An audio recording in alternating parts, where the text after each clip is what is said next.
Hollow Knight absolutely blew people's minds when it first came out. It was beautiful, fun to play, and had interesting lore. But there's actually a reason why we feel that way. I'm gonna break it down in two parts.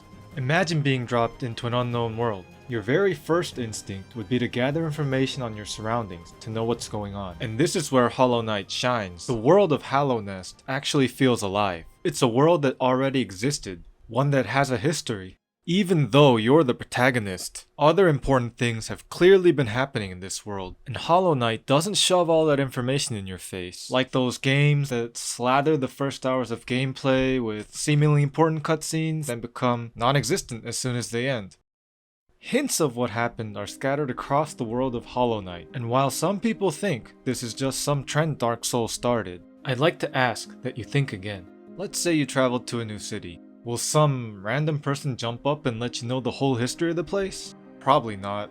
Everyone remembers their own bits and pieces of a story, and it's up to you to fit the puzzle. And that's why this kind of storytelling makes a world feel real and fun to explore. And Hollow Knight doesn't stop there. You know how people say show, don't tell when it comes to writing? Hollow Knight does exactly that.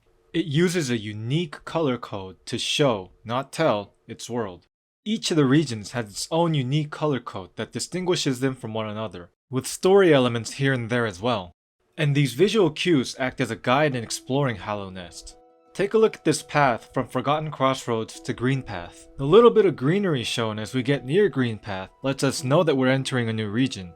And yet the majority of characters follow a similar design and color palette that creates a sense of consistency amongst all the background colors. And all of these elements tie together perfectly. You have a dark, gloomy world with cryptic characters and hints of neglection, of an ominous disease that you can tell just by playing the game. This makes an immersive experience that organically answers the many questions you have, making it just so fun to slowly learn about the mysterious world you've been thrown into.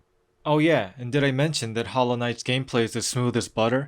It starts out with only a sword swing and a jump button, but you slowly get a diverse pool of skills that increase your mobility and diversify your battle tactics.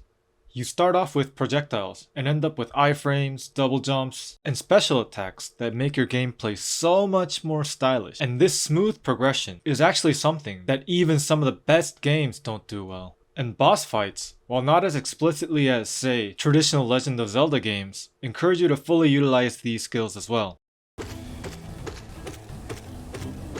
Okay, maybe not all of them.